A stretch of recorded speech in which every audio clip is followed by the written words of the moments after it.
গ্রীষ্ম বর্ষা বিনীতি ভরসা। হ্যাঁ, বিনীত শপিং সিটি। নমস্কার, আপনারা দেখছেন হুগলি আপডেট। আপনাদের সঙ্গে আমি উষা। আসছে খবরে, আজ ভোরবেলায় ঘন কুয়াশার চাদরে গোটা হুগলি জেলা, স্তব্ধ জনজীবন। জানুয়ারি মাসের শুরুতেই ঘন কুয়াশায় মুখ ঢাকল গোটা হুগলি জেলা। আরামবাগ থেকে চুঁচুড়া ভোরবেলায় কুয়াশার চাদর, সামনেই কিছু দেখা যাচ্ছে না। ভোরবেলায় জিটি রোডের উপর গাড়ি চলাচল করে হেডলাইট জেলে, ট্রেন চলাচলেও বিঘ্ন ঘটে। ভোরের দিকে বেশিরভাগ ট্রেন দেরিতে চলে। রোদ ওঠা পর্যন্ত বন্ধ থাকে ফেরি সার্ভিস।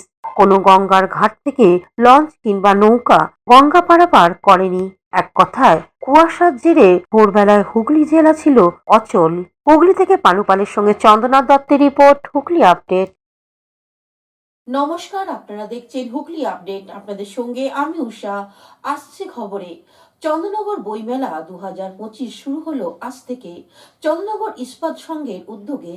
24তম বর্ষে চন্দ্রনগর বইমেলা ইস্পাত সংঘের পরিচালনায় আজ থেকে শুরু হলো এই বইমেলা। মেলা চলবে 13ই জানুয়ারি পর্যন্ত। কলকাতার বিভিন্ন নামি দামি প্রকাশনী সংস্থা থেকে মেলায় অংশগ্রহণ করে। উদ্যোক্তাদের আশা, গত বছরের থেকে বেশি বই বিক্রি হবে। হুগলি থেকে চন্দনা দত্তের রিপোর্ট, হুগলি আপডেট। এখন নিয়ে নেব বিজ্ঞাপন বিরতি। বিরতির পর ফিরে আসছে খবরে। শীত গ্রীষ্ম বর্ষা বিনীতি ভরসা।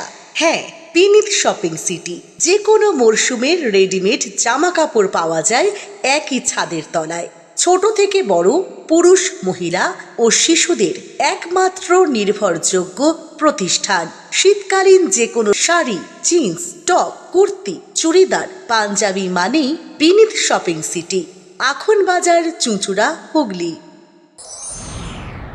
Enjoy a weekend at Vedam, the paradise of peace. A home away from home.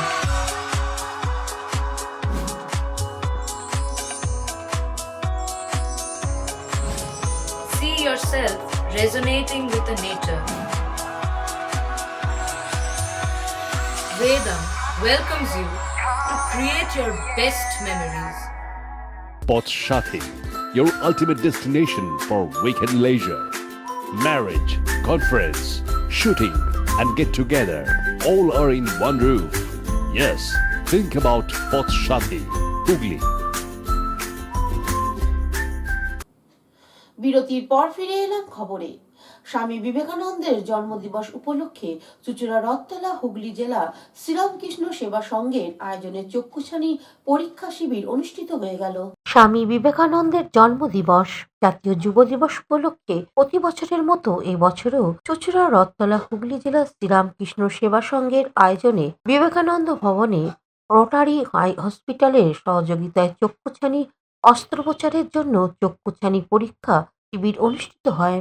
এই শিবিরে 225 জনের চক্ষু পরীক্ষা করা হয়। এছাড়াও আগামী 12ই জানুয়ারি স্বামীজির জন্মদিবসে বর্ণাঢ্য শোভাযাত্রা ও রক্তদান শিবির এবং 21শে জানুয়ারি স্বামীজির জন্মতিথি উপলক্ষে বিশেষ পূজা, ধর্মসভা ও শাস্ত্রীয় সঙ্গীতা অনুষ্ঠান অনুষ্ঠিত হবে বলে জানান সংঘের সম্পাদক সৌমিত্র সিনহা।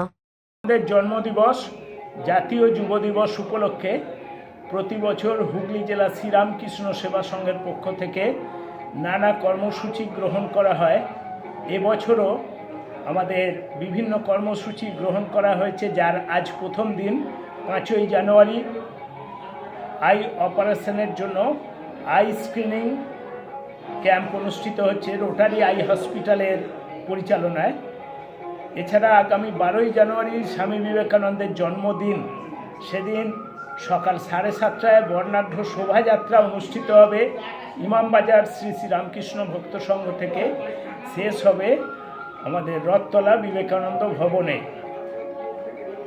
এবং 21শে জানুয়ারি স্বামীজির জন্মতিথি, ওই দিন সকাল 8:30টায় স্বামীজির বিশেষ পূজা পাঠ অনুষ্ঠিত হবে এবং বিকেল 4:30টায় ধর্মসভা ও সন্ধ্যা 6:30টায় শাস্ত্রীয় সঙ্গীতানুষ্ঠান অনুষ্ঠিত হবে।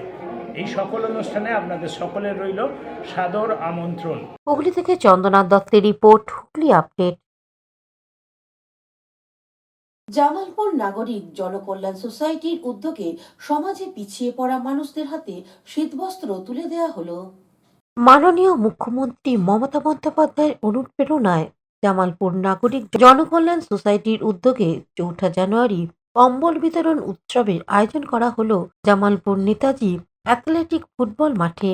এই অনুষ্ঠানে উপস্থিত ছিলেন মন্ত্রী বেচারাম মান্না, বিধায়ক অলোক কুমার মাঝি, জেলা সভাধিপতি শ্যামসুন্দর লোহার, সমাজসেবী রাসবিহারী হালদার, মেল্টার ইসমাইল সাহেব, পঞ্চায়েত সমিতির সভাপতি মেহমুদ খান, অঞ্চল সভাপতি পূর্ণিমা মালিক এবং ভূতনাথ মালিক এছাড়াও বিশিষ্ট ব্যক্তিবর্গ উপস্থিত ছিলেন।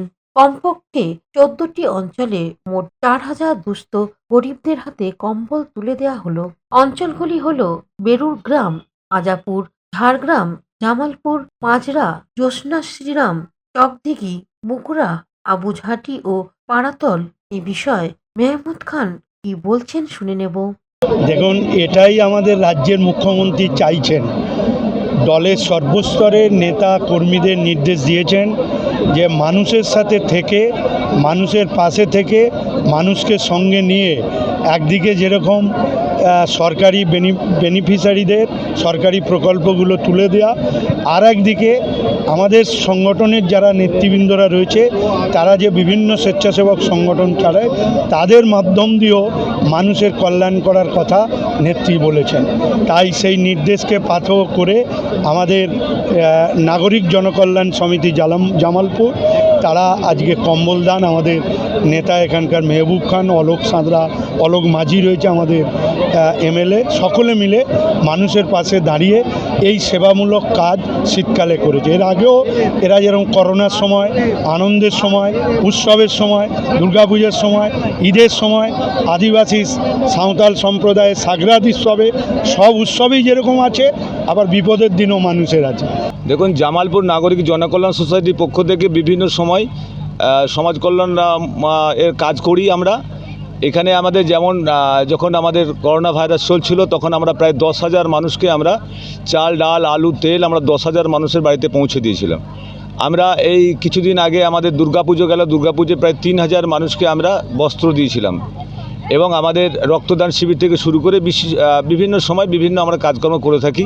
এবং এই শীতকালে আমরা এখানে 4,000 কম্বল, আমরা 14টা অঞ্চল, প্রত্যেকটা গ্রাম ভিত্তিক আমরা প্রত্যেকটা যারা গরিব অসহায় মানুষ আমরা চেয়েছি জামালপুর নাগরিক জনকল্যাণ সোসাইটির পক্ষ থেকে আমরা তাদের পাশে যদি একটু থাকতে পারি, তারা এই ঠান্ডাতে তারা একটু হলেও একটু শান্তিতে ঘুমাতে পারবে। সেই জন্য আজকে আমাদের জামালপুর নাগরিক জনকল্যাণ সমিতির যে কমিটি আছে সেই কমিটির পক্ষ থেকে আমরা তাদেরকে উপহার হিসাবে আমরা চেষ্টা করেছি। বিভিন্ন মানুষ আমাদের সাহায্য করেছেন, সেই সাহায্য অনুযায়ী আমরা এই সাহায্য জিনিসগুলো আমরা প্রত্যেকটা মানুষের হাতে তুলে দেবো। এই জন্যে আজকে জামালপুর নাগরিক জনকল্যাণ সোসাইটির পক্ষ থেকে আজকে জামালপুর নেতাজি অ্যাথলেটিক ক্লাবের এই মাঠেতে আমরা আজকে এই অনুষ্ঠানটা শুরু করেছি।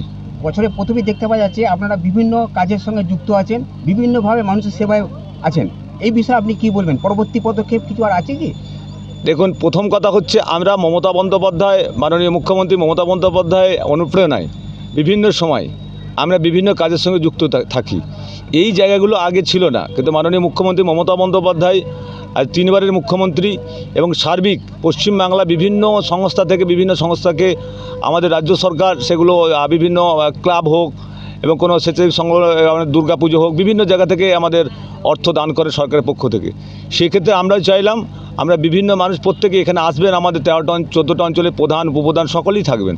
এবং সার্বিক দিক থেকে আমরা খুব ভালো লাগছে যে আমরা মানুষের পাশে থাকতে পারছি, কারণ মাননীয় মুখ্যমন্ত্রী মমতা বন্দ্যোপাধ্যায় চান প্রত্যেকটা মানুষের পাশে থেকে প্রত্যেকটা মানুষের যে চোখের জল সেই জায়গাগুলো যেন মুছিয়ে দেওয়ার জন্য। যেমন মাননীয় মুখ্যমন্ত্রী মমতা বন্দ্যোপাধ্যায় আমাদের পশ্চিমবাংলায় আমাদের 30 লক্ষ ঘর আমাদের কিন্তু করেছেন।